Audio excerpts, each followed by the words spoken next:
Oh, I'm just sitting here waiting for Marshall. It's been about 15 minutes now since I've been waiting for Marshall. Let me text him, see if he's ready yet. Are you ready? You know what? I'm just going to call him, see what happens. There you are. Hi there, Stan. Wow, we're both here. I've been here for a while now, just waiting for Marshall. Did you sing? No, I was just talking about how I'm waiting for Marshall. Well, it's about time you gave me a little taste of my own medicine. It's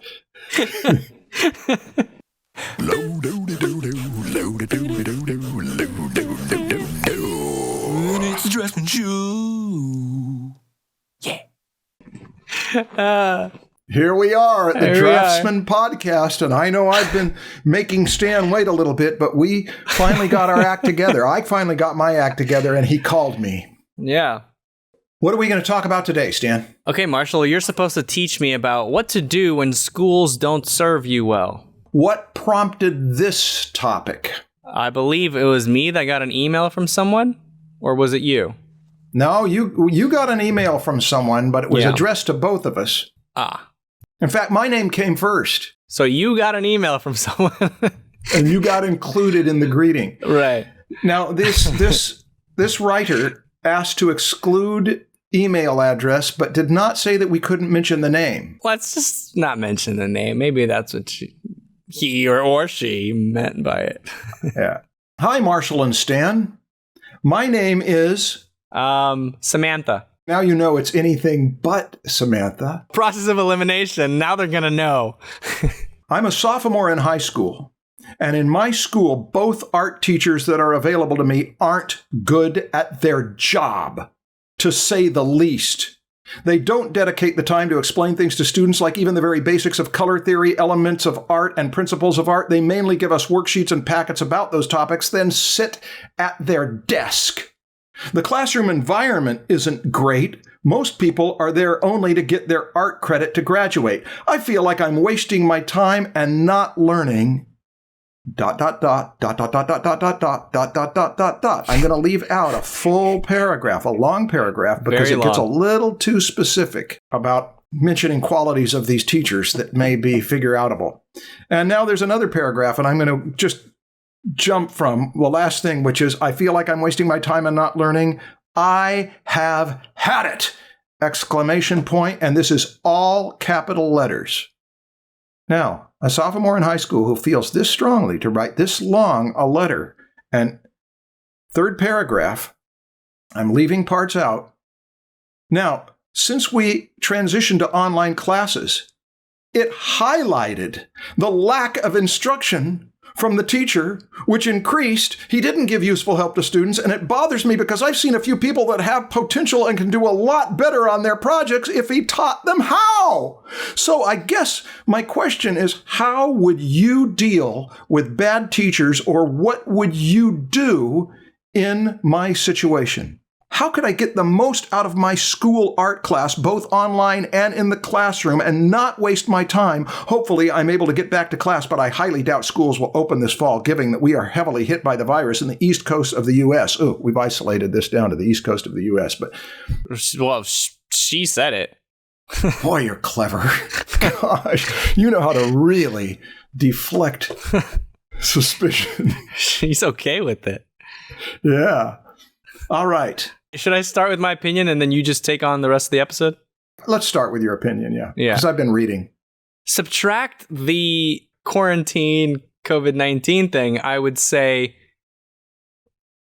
use your school for its other benefits. We had a whole series on recreating art school, and we talked about how one of the great things about school is the resources and the equipment and the community that it provides you. And so if you were still in the classroom, you could try to develop your community, make friends with like-minded people, and use their equipment to access things and whatever, all that stuff. We talked about it already. And then at home, do all this other stuff on your own because you do have access to it. But now that They don't even have any of that from that school. I don't know what that leaves me with. I feel like my only advice here is just like leave. Why are you doing? Do you have anything you're clinging on to? Like, what is this school providing you? If it's not resources, equipment, community, all this stuff, what are you still there for? If there is a reason, great, stay. I'm not telling you to leave. I'm just telling you, ask this question. Okay. I know I would probably not stay there. I don't have much patience for this kind of thing. I know you don't. The fact that you have written this email shows that you have run out of patience. The I have had it in all capital letters with the exclamation point. It made me recognize I'm taking you seriously. Now, the answer that I give you might appear that I'm not taking you seriously, but I am. But I want to preface it with this. Sometimes we are forced into relationships that are not of our choice. It should happen less. You're in high school. Stan, She. Oh, isn't it? Wait. They are in high school and they don't have a choice, because when you are previous to 18 in a lot of communities, you just don't have the power to tell the grown-ups, I'm not going to do it, because they can pull the plug on your support. And so you have to go with what they make you do. I'm going to address that in the second couple responses to your question. But I want to say this. I know of students who put up with the same thing and have the same thing in schools that they could leave. They are not forced to be there, and yet they choose to be there because they are chasing something. As you said, with these students, high school students, the classroom environment isn't great. Most people are there only to get their art credit to graduate. Yeah. Oh, crap. High school sophomore? Yeah. Well, you can't leave. Stan, Sorry, I thought this person was in college. Okay. Now, I'm telling you that so that you've got my sympathy. My advice sucked, Marshall. Let's just delete that. Actually, your advice is useful because there are students who are in college right now. I know a number of them that are so unhappy with their college, and yet they will not leave it. They will continue to pay all that money. Now, your question is, how would you deal with bad teachers, or what would you do in my situation? I'm going to answer it in two parts. I'm going to give you two responses, and then we'll take a little break from that, see if Stan has anything to offer, and then do two more responses. And I am telling you this as a man who is old, and yet I still dream that I am in high school and that I am not prepared. I haven't done any of my homework. I'm going to go into Mr. Lowry's class or Miss Sherman's class, and I haven't done the homework. What are they going to do? The experience you're going through could last until you're old. I have that dream. I had that dream recently. I had that dream. It's the first day of the year. I have my schedule, but I don't know where the classroom is. I'm lost. Where the hell is this class? And I'm late. I'm the only one that's late. Yeah. And I arrive, and for some reason, I'm not wearing pants. Yeah, that's another thing, is that I don't have my clothes on. This is a very common dream. Yeah, I'm in my pajamas still. Yeah. How would you deal with bad teachers, or what would you do in my situation? 1, draw pictures of them. Caricature them. Don't hold back. They are putty for you to play with. Have a ball. Okay. Students have been doing this for a long time. Satirists who are in countries where they can get in trouble for it, they figure, well, I can hide these drawings, but the thing is, I have power over this idiot grown-up that I don't have social power, but I do have the ability, since I am an artist in training, to look at them, observe how they act, observe how they treat me, and play around with them. It can be tremendous fun. And I remember when I was in high school, junior high and high school, we had one of my best friends. He later became my best friend. He was one of the best mimics. He could impersonate these teachers, and he could get them to where he had their voice, their body language, and he could even exaggerate them. And it got him great social points because everybody knew what was funny about it. And it also trained you to maybe do something that if you're going to train to be a caricaturist, you started out doing it, making fun of teachers who didn't do their job. Now, related to that, point number 2, make up stories about them. This is more than caricaturing. Now we're not just doing their look, we're doing their actions and social interactions. Basing your stories on a real person doesn't guarantee they'll be good, but if you feel strongly about your characters, you tend to get ideas for how you will put them through trials. Maybe in your stories, they will learn from a dose of the misery they've given you, and that you can give them. Maybe in your stories, they will become better teachers. If not, you can withhold rewards or punish them as you desire. You're so naughty, Marshall. Well, people might think that because this is naughty, that I'm being facetious, and I'm not.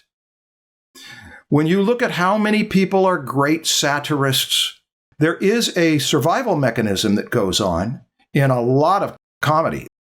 McKee calls it the angry art, but you hear it all the way through, that most people who are able to get humor out of a situation are people who got humor out of a situation because it was a coping mechanism. It was a way to alleviate suffering. So I do mean it in all sincerity.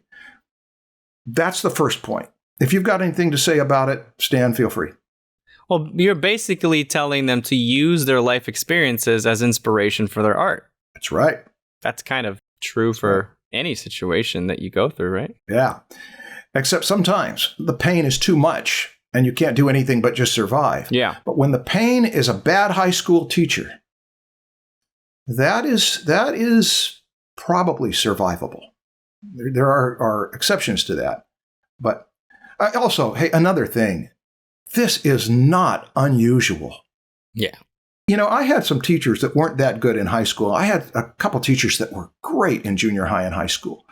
But the ones that were not that good in high school, they didn't bother me that much. And the reason why is because I didn't care about the subjects anyway. Yeah. So they had a disengaged audience, and if they were disengaged teachers, that was all the better because it means I didn't even have to pay much attention to them. But you are not that way. You care about learning. It's unfortunate that this is high school because these students are young and they do look up to the teachers as people to like their role models kind of. But sometimes I guess it depends. Around sophomore junior year you start realizing that grown-ups are not superheroes. They're just flawed humans like everyone else. You have to take responsibility for yourself. You can't let the incompetence of everyone around you dictate your success or failure. Make it happen for yourself. These teachers, they might not give you anything, but so what? Yeah. You have to realize that you're so lucky to be living in this time where it doesn't matter that your high school teacher sucks. You have way too many resources to let that keep you from succeeding. But some young people just haven't learned that yet. And that's unfortunate. That's right. And you are learning that. Now, Yeah. I would, as Stan mentioned earlier, I would point you back to those 8 episodes we did in the studio earlier this year of how to create your own art school. And I'm assuming you've already seen those, and that the reason you're writing this is because you've got a specific situation, which is that you're trapped. You're trapped and you're stranded. So those are the 2 worst things that can happen in an environment, and you've got them. Here's the next thing, and this is important for you because you're in high school. Wait it out. High school is temporary. And that leads to the final part of this answer. If you see high school as prison, take note of which of your cellmates you want to hang out with for the rest of your life. Treat them well. And I hope you will, after high school, have many years of freedom ahead to reflect on being in the pen as so back then. This is not a permanent situation. 2.5 more years or so of it, you may be able to survive that. And sometimes being incarcerated in a school you don't like, when you get out, it can affect your life positively to say, I never have to do that again. I know of a famous film director who said that all of his adult life, he would wake up in the morning and thank God that he wasn't in high school anymore.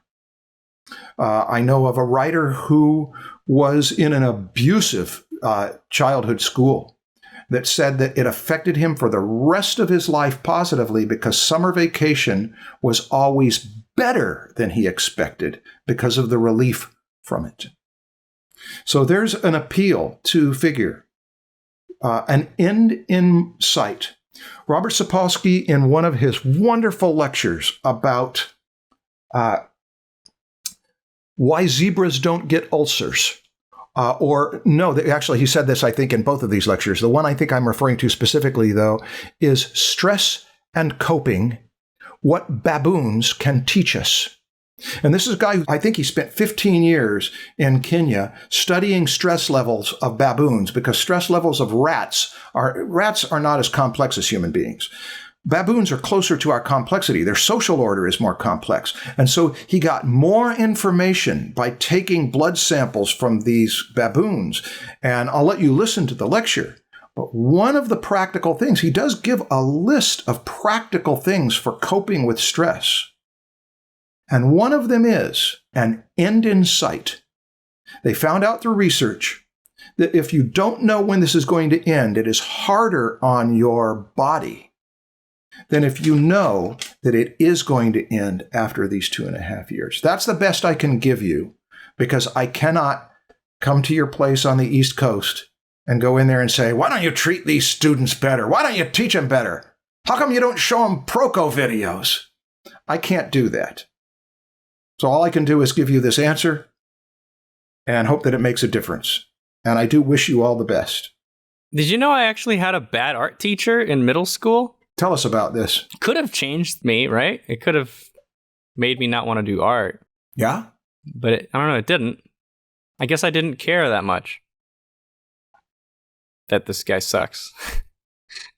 He didn't care about art, and he touched people a lot. Dear. Yeah, a lot of girls were complaining that he was touching them. Oh. Yeah, he was just a weird dude. Nobody wanted to be around him, and he made art not fun. He hated me. Because I loved art, and I was having fun in the class, and he started like picking on me. Yeah. Like in order to bring me down or something. And I don't know, I guess I just didn't care. I just wanted to get through the class and move on. This is reminding me of how rough being a teenager was. If I could go, everybody who's older wishes that they could go back and be younger. There's just nothing more valuable than to reclaim what you had with the wealth of youth. But if I could go back and be younger, I don't think I want to go back and be 12. I'd want to be 19, 20, 21, 22, so that I would at least be past that challenge of adolescence. It can be, it's rougher than the grown-ups, I think, remember. I don't remember it being fun. Mm-hmm. Even though I had, my high school teachers were pretty damn good, especially the ones teaching the subjects I was interested in. But high school still sucked. Yeah. Gosh, I just wish it wasn't that way. It is rough. It's just, I think what makes it rough mostly is just the fact that you're transitioning between two very different types of people and different types of responsibilities. You're going from child to adult, which the difference between the two is so big. It's not fun to not be a kid anymore. Right. You know? Don't you want to be a kid again? In some ways, yeah. Yeah. But not to go through that. No. High school. I'm not saying high school is when you're a kid. High school is when you're not becoming not a kid anymore, and that you're losing that. Yes. But I'm saying like elementary school. That was great. Yeah, although not for again, the same kind of thing happens. I guess so. That's true. Not for everyone. The thing about being a teenager, though, is differentiation. That is, when you're 7 to 11 years old, often you are very happy to be part of your family and to be associated with your parents and your siblings, often enough. But as soon as the body starts changing and the awareness that I've got to go out in the world on my own, that's where not my mom, not my dad, not my parents, and not my family, but me becomes important. And that's where so much of the difficulty can happen, but it is also where people who excel at writing, at music, at an art form, at drawing and painting and dance and whatever else, at sports, that's where they can find their differentiation. That's where they can say, I could really do this and be the me that is different from what my family does. Well, you have our goodwill. We have any voicemails? Let me find one. We're responding to our audience. Hello, Draftsmen, Stan and Marshall. First of all, I want to thank you so much for your show. I really appreciate it. I look forward to it every week. I am a lifelong artist, and I've recently reached a point where I would like to begin teaching. I feel like that would kind of be the next natural step for me. But I'm facing a bit of a challenge in that I am completely self-taught, and I don't even know where to begin teaching others. I'm not sure where to start. I've even considered taking an art class just to study the instructor, but I don't know if that would be a worthy use of my time. So I would be really curious to know what your thoughts are on that. If you have any advice, I'd really appreciate it. And you can stop listening to this message now if you want to. I'll tell you a bit about myself really quick before I go. Should we turn it on? My name's Robert Jack. I lean toward Paleo Art and illustration, that is reconstructing extinct life forms. My heroes are William Stout, James Gurney, to name a couple. And if you were so inclined, you could see my stuff at apartment22art.com or on Instagram. That's APT22ART. But I'll stop there, and once again, I thank you so much for your show. Really appreciate it, guys. Awesome. Should I start? Sure. I'm glad this is related to teaching. Woo!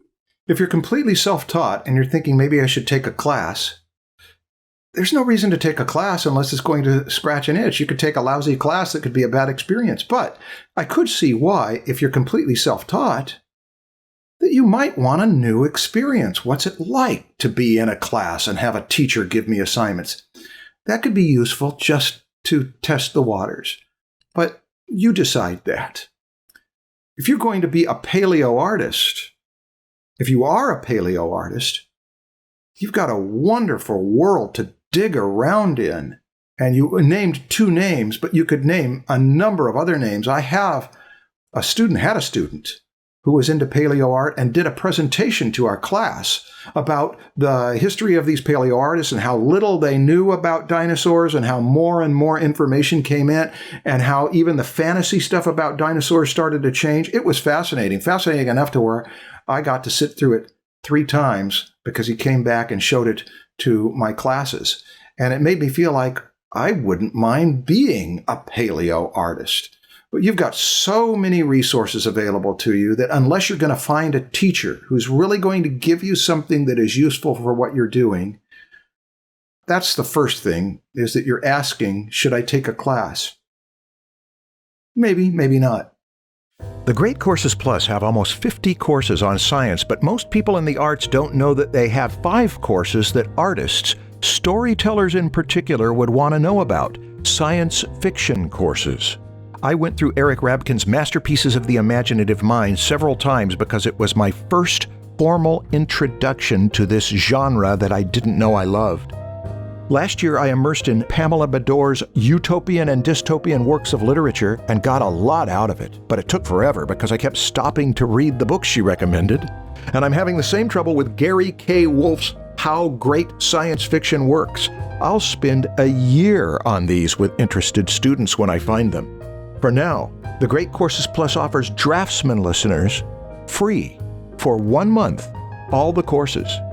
Use the code thegreatcoursesplus.com/draftsman. These teachers have invested their lives in the art and even the science of science fiction to share with us. Even if you don't work in this genre but just love it, here is a portal to sci-fi as a genre. If you work in this genre, here are your online inspirers. thegreatcoursesplus.com/draftsman, science fiction courses, thegreatcoursesplus.com/draftsman. A starving artist is not a happy artist. So do yourself a favor and check out my sponsor, HelloFresh. HelloFresh is America's #1 meal kit service for a reason. They deliver delicious, nutritious, and flexible meals right to your door. I'm really happy to have them as a sponsor of the podcast because I've been using HelloFresh now for 3 years. Here's how it works. When you have a HelloFresh subscription, you get pre-measured, quality ingredients and delicious seasonal recipes delivered right to your door. Time is your most valuable commodity, and you save a ton of it by skipping those trips to the grocery store and having your ingredients picked for you. On top of all that, HelloFresh also makes sure that the meals are quick and easy to make. Just think about the extra time you can use to develop further as an artist by switching to a HelloFresh subscription. Are you salivating yet? Well, lucky for you, they have a great promo going on right now. Go to hellofresh.com/draftsman80, that's the number 80, and use code draftsman80 to get a total of $80 off across 5 boxes, including free shipping on your first box. Don't waste any more time. That's hellofresh.com/draftsman80 with promo code draftsman80 to save money on your first 5 boxes. I want to hear what you're going to say. I have several things. Go ahead. You said that you feel like the next natural step for you is to teach. I think if you feel that that's the next natural step for you, then you must feel like you have something to teach. And if you feel like you aren't qualified, maybe you're not sure if what you're going to teach is the same as what other people teach.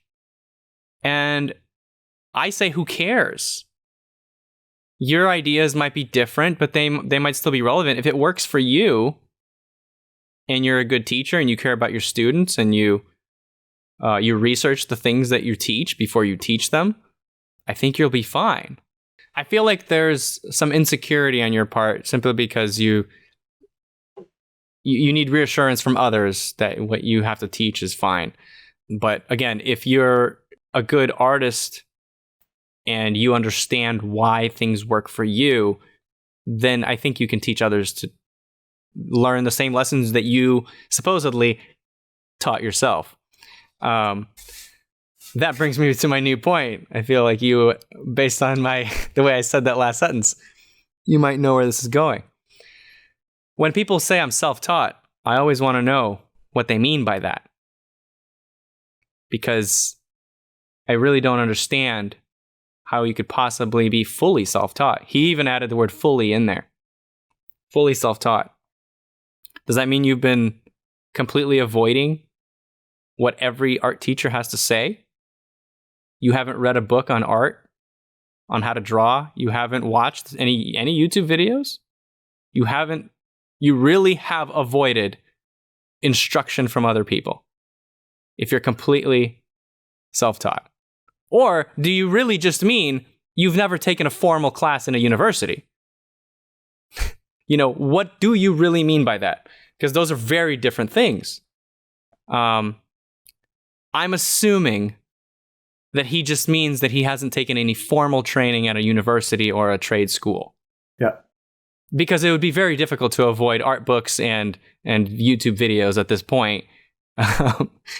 But I would argue that you're not completely self-taught if you study from, if you absorb other people's instruction. So, In that sense, you probably know how other people teach. And you could probably be just as good of a teacher as anyone that has been taught formally. Maybe even better, because if you're learning from books and YouTube videos that are known to be good, you're probably getting only good instruction, whereas at a university, the quality's all over the place, and you might just be getting bad instruction. I take it to mean that he has taken charge of and designed his own education, and that not self-taught by, I mean, even the fact that he's just mentioned James Gurney, who teaches and teaches and teaches like crazy. Exactly. And, Bill Stout also is, even though he's not known as a teacher, I've been in rooms where Bill Stout taught, even to some of my students. And I couldn't believe how well organized he was in his thoughts and how he would take a train of thought and turn it one way or another for the enlightenment of the students. So he's got two people right away who are artists of his ilk, who are also good examples as teachers. Yeah, I have a request for people. Please stop using that word if that's not what you really mean. We really need a new word. It's so misused. Yeah. I don't know why I hate it so much, Marshall. Maybe it's because I'm a teacher and I feel disrespected when people who are my digital students say they're self-taught. Yeah. I feel like it's used as a sense of pride, like I did it myself. I learned all these lessons on my own. No one did it for me. When all you really mean is that there was no structure provided for you, but that doesn't mean no one taught you. So if you are saying you're self-taught, but what you really mean is I didn't go to college, use a different word, please. It's really disrespectful, I think. I remember somebody saying that if you really claim you're self-taught, it means your teacher was an idiot. That could be the case. I don't have that bias against the term, because I understand what I think is behind it, which is that I haven't been contaminated by the official collection of the Sanhedrin that says, here's the way you're supposed to do it. And there is a sense of pride to it, especially if you're good. If you're good, you say, look, I did this without having to do all the stuff that they put you through and that you pay all that money for. So I'm not that biased against it. But regarding teaching, and the next step seems to be a teacher. You didn't say how old you are. That makes a difference. Not maybe the most important difference, but I'll just appeal to you as if you could be 20 or you could be 50. This is an exciting new venture. You aren't mentioning whether you have an audience as a teacher yet, because it could be that you could open up a YouTube channel. If you say you're self-taught, it means you probably will not be able to get into a university or one of those places that closes the doors to you. But even if you were going to teach a younger sibling or an older sibling, a group of friends in your living room, this is an exciting thing. And here's the first thing I'd look at. You already know two paleo artists that you admire. There are going to be a half dozen other important names. If you can study them, read everything that they have written, look at their websites, pull out the stuff from what they offer, organize it, put together your slideshows of them, and say, let me sit you down for a half hour and an hour and tell you about this artist, and get them excited about it. That counts for almost as much as anything else. And you're starting to develop a community around shared interests, these artists and what they do, and how they all fit under an umbrella of what people call paleo art, but some of them are more this way, some of them are more the other way, some of them are more for the sciences, some of them more for the movie industry. That can be really enjoyable. That's how I got started as a teacher. Before I ever taught in a college, I took 35 millimeter slides of my favorite art.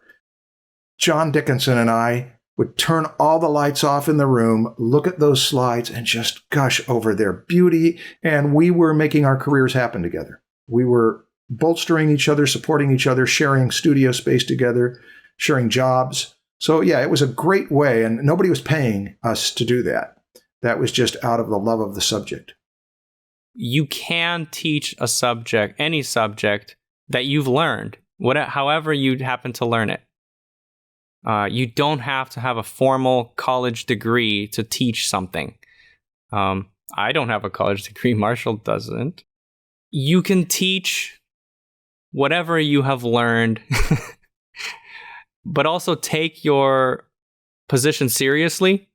When you go to teach a subject, do more research on it. Don't think that what you know right now is enough to teach it. Constantly try to increase your knowledge on a subject and do research and learn from other teachers on something. When I make my lessons, I always start by researching the topic as much as I can and adding to my knowledge. If you do slideshows for your friends, see whether you bore them or not. You may care about it more than they do, and that's part of teaching, is to be serving the students and make sure you're not going on and on and on about something you're interested in and they're not. But if it can be great if you don't bore them, not because you're making a great presentation, but because they're not going to get bored with this subject. That's when you know you've got fellow travelers, kindred spirits. And you can also, a more modern approach to what you just said is just, writing blog posts or something, or doing quick tips on Instagram. Try to teach something in bite size instead of making complete courses. Grow towards a course by testing some of your ideas and get people's reactions to them. See if people appreciate the advice. Yeah. People who are interested in the subject will. Because if you have somebody start from scratch to go to that artist and research everything about them, they're going to have to put a lot of time into it. If you have already done that and you like doing that, and then you boil it down to something you can say, here's the best of what I have to offer with them, then you are you're serving them. You're doing the work of preparing it. Oh, actually, one other thing. I think it is really important actually to teach people in person as well. People who go to teach online, I think they do better if they have taught people in person, because you are more aligned with students' actual problems and questions they might have for everything you say. And you build a better wall, a better arsenal of ammunition for every objection or every question or confusion that someone might have with what you're teaching, and you cover all your bases. You can teach a subject. You every time you teach a group of people, you're able to improve the thing that you teach in order to make it more clear to everyone. Because every time you get a new question that no one's ever asked you about that thing before. And now you're like, oh yeah, okay, how do I deal with that? And you just slowly build onto it, and the way you teach it gets stronger and stronger. And you can only do that by actually helping people in person, by seeing how they apply your information on paper right after you tell it to them. If the way you said it really didn't work because none of your students are getting it, well, you got to figure out something else. That personal interaction, I think, is just a quicker feedback and it's more real feedback to your teaching. So maybe take on some young people to mentor. And if you don't do it well the first few times, you'll get better at it. But if you don't do it well and you don't get better at it, remember, those students can be drawing cruel caricatures of you and telling stories behind your back about how you would not serve them no matter how much they asked for it. You're funny. Okay, should we do another? Yeah, let's do another one. Let me see here. Hopefully I've reached the Draftsmen podcast. Okay, now my question is to you, Stan. First of all, I would like to say I don't mean to darken the mood. Okay, here goes. Stan, you're young, probably in your 30s. So my question to you is, who would you pass on Proko to when you leave this world? Would it be your son if he decides to get into art, or would it be someone else you trust? Yeah, that's about it. You've probably not thought about this before, and in case you haven't, maybe you can form some thoughts now that you've listened to my question. I'm just, it's out of curiosity and totally not because I want to take over. What? What was that laugh at the end? I don't know, but this is an awfully personal question to ask on a podcast, and it makes me wonder whether that laugh at the end is that this is someone who's pranking you. Yeah. I don't recognize that person. I feel like this is a joke. It might be someone requesting, will you put in your will your empire to me? I have no idea who will take over Proko. I mean, I feel like jeez. I feel like the way it's going, Proko will not be a personal brand anymore. It won't be aligned with me. And any person who is capable of running a company will be able to take over. And there will be people in charge of making sure the instruction is good, other people making sure the website's working. You know, there will be a CEO, a CTO, a CFO, like any company. Someone can come in and improve it because they're just better at knowing what people want and how to grow a company that serves the customer well. It can be anyone. It could be my son if he wants to run a business. It wouldn't be my son if he's interested in art. It would only be my son if he's interested in running a business. Right. Big difference. Because at this point, it's not about making art at all. So anyway, let's move on. I don't know. That was an unusual question, and I can't help but wonder what's behind it. But it may be that this is someone looking at you and saying, "You poor fellow, you have not thought about your future or your progeny." Hello, my name is Stella. I right now am a visual development art student, and I started doing some commission work on the side, mostly just like either realistic portraits in pencil or just digital portraits. And I guess my problem right now is that like I can turn out like pretty good work, but it just takes me so long to the point that by the time I'm finished, it's not worth it, because I know like a lot of people like an hourly rate with it kind of thing, where I just can't do that. And yeah, it's not kind of making up for how much time I'm spending on these pieces. So I guess my question would just be, what are some exercises there? How can I get faster at doing it and still have the same good quality of work? Okay. So thank you very much.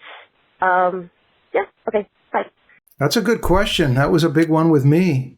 Yeah. When I was in my late 20s, early 30s, I was getting some jobs. I was getting a number of jobs, but I had some issues, which is that I obsessed over detail. A number of the jobs that I did would take so many hours that they had to have big budgets or they weren't worth doing. Fortunately, I got hired to do that, but I had opportunities to do more than one children's book. But with the budget with a children's book would be something like $6,000, and it would take 6 months to do with my style. And I thought, this isn't going to work. So I decided one thing to do was to find a way to learn another medium, which I didn't fully, but I did start teaching watercolor eventually, because watercolor is a medium that you could put stuff down faster. And this is similar to what we talked about in the previous episode on social media, setting your priorities. Do you love working something that takes a long time, so much so that you will make less money per hour, but you're okay because it at least gives you an excuse to stay in the studio? Or do you find a way to work faster? And you asked for exercises. One exercise would be to do watercolor studies or paint studies where you are putting down large amounts of tone and arranging them enough to create that realism. And it may not be portraits, especially if you see that portraits have to have all the correctness in the draftsmanship, but it might be, look at N.C. Wyeth's characters. Look at his characters in Treasure Island. Gosh, he's got a number of them where his heads and faces are lumps of clay that are not fully sculpted. Look at artists like Rodin, who did not micromanage. He would get the big areas of it and then adopt those as art parents to say, this is a person who can do a portrait in an hour or 5 or even less. The Daumier was another one who would work really roughly at first to get those big lumps in the right place. And that is an exercise where you say big things first and then do not indulge detail so that you get used to working on big things first. Those will be specific exercises. Put a time limit on it. I've got to get the whole head in the light and shadow in an hour and a half and see if I can get something like a likeness. And if you fail, don't worry about it. You're going to do 15, 20, 30 of these because this is not to create product. This is an exercise. Yeah, that was going to be essentially my answer is do exercises where you limit your time. If the only thing that you do is spend a long time on your art, you're going to be spending a long time on your art.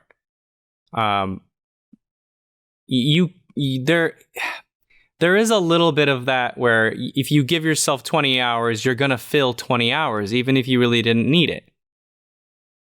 And if you give yourself 10 hours, you'll do it in 10 hours, and it might be very similar to the one you ended up doing in 20 hours simply because you gave yourself 20 hours.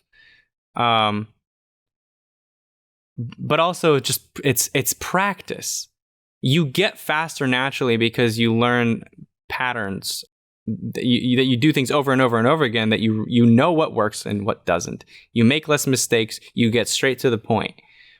You don't dilly dabble in a little area if you could do it in one stroke.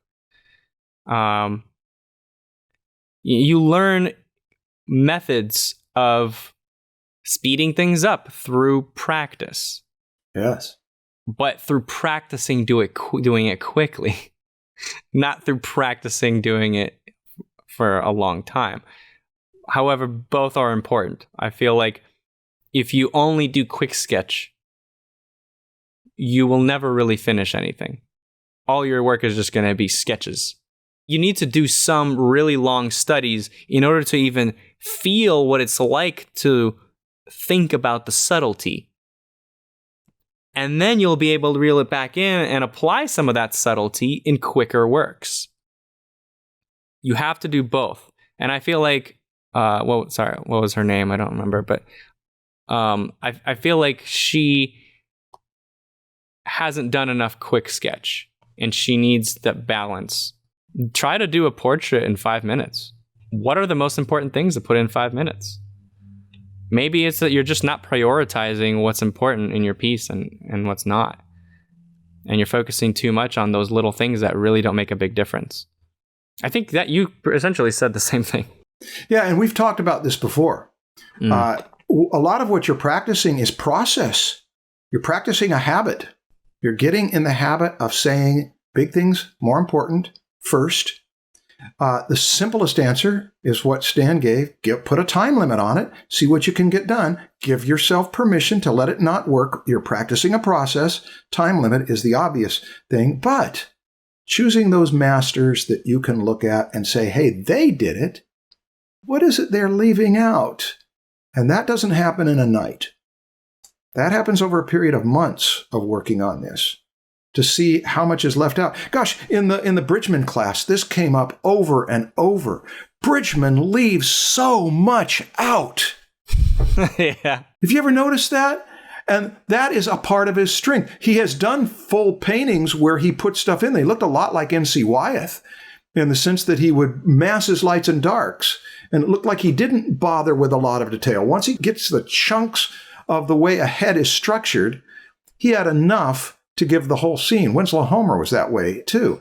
They can be inspiration to give you permission to leave out a lot of detail, which some of us, that is what we love, and we indulge it. But we may indulge it to our peril, partly by taking too much time to where we can't make money. But also, another hazard is that we might put so much in that the audience doesn't get a chance to do anything. There's no understatement, there's no restraint, and the audience is not able to participate in inventing. I want to remind people of the story about the pots from the Art and Fear episode. Because I have a sense that part of this, maybe not all of it, but part of it has something to do with inexperience. That just the more experience you have, the more ability you have to do things quicker. And the story from the book Art and Fear about pots is that there were two groups of students. One was going to be graded on one pot that they make, and they have to make just one pot and make it perfect. And they have the same amount of time as the second group of people who were graded on making as many pots as possible in that same amount of time. And in the end, the people that made the better pots are the people that were focused on quantity, because they practiced more. They were more experienced in making pots because they went through the motions over and over and over again. Stephen Bauman also brought this up when I was talking to him, that he is jealous of animators because they improve so much faster than the people who go through the Florence Academy, for example. That's where Stephen Bauman went. Because at the Florence Academy, they'll spend 70 hours on a single piece, making it perfect. Animators draw thousands of drawings. They're over and over again, just almost the same drawing, just a little bit different. And that repetition allows them to get better faster. And also just it's much quicker feedback. You know, you make way more mistakes when you do a lot of drawings than if you do one. You know, with one drawing you spend 70 hours on, you only really experience the process of doing the contour part of it, or the proportions one time. You only get to the shading one time in 70 hours. But instead, if you spend an hour on a drawing 70 times, you get to focus on proportions and shading 70 times. And yeah, you weren't as finessed. You weren't as perfect with the proportions and the shading, but you probably learned more about proportions and shading because you did it 70 times. Hear, hear. Yeah. But every once in a while, do a drawing for 70 hours too. Because it has its benefits. I don't want to just bash that, because there are benefits to doing one drawing for 70 hours, and there are benefits of doing quick sketch, a drawing every minute, and there are benefits of doing 1 hour drawings and 3 hour drawings and 6 hour drawings, and there's benefits of doing drawings at an inch tall for a figure, and at doing life size, and at doing 5 feet tall for a portrait. There's benefits of all this stuff. You become much more capable of any problem that's thrown at you, and doing a portrait that's giant will help you do the portrait that's 1 inch tall. It's like that from that mastery book. You do things slow, you do things fast, and you both help you improve. Well, this has been a common theme. Yeah. In questions and in our answers, is that you always have two different ways to train. And you have to get better. It's like, I have a problem. Well, get better. What question should we ask, or should we? Describe the best teacher in your life, and why was this teacher the best teacher? What did they do for you? Yeah. What do you wish? What teacher was so good that you wish you had more of that kind of thing? Yeah, I feel like we spent a lot of time on the teachers that we have gripes about, but all of us had teachers that opened up our eyes and that made things easier. I was so in love with a couple of my teachers when I was in middle school. The pretty ones? No. It's, they were. It had nothing to do with that. It was just in love with the fact that when I went to that class, Mr. Steenbeck's class. I was in 7th grade. Every time I went into that class, I came out so excited about the world and the wonder of the world and the complexity of the world and the things to learn, and the hope that when I'm a grown-up, I'm going to do really good things. There was just a quality that he had, and I think as much as anything else, it was just love of the subject, which has come up over and over. Love of the subject and the privilege of sharing this with other people who may love the subject too. But you've already heard me talk about those things over and over. If there's things like that, qualities that you wish you could get more of, those are things I would read and ponder. Thank you, Marshall. Always a pleasure. Well, thank you, Stan. It was enjoyable. I'll miss you. I'll miss you when I'm on paternity leave soon. Oh, that's right. You got a new baby coming in. But you know what? I think people will be excited to hear that while I'm on paternity leave, Marshall's going to do some episodes without me. We'll see. We're going to see how this goes. I'm going to give this a try and bring in some other artists and friends to interview and see how it goes. Okay. Well, we'll be thinking of you or not. Thanks. I will be thinking of you. I'll be thinking of you often. All right, Marshall. See you next time. See y'all. Bye, guys.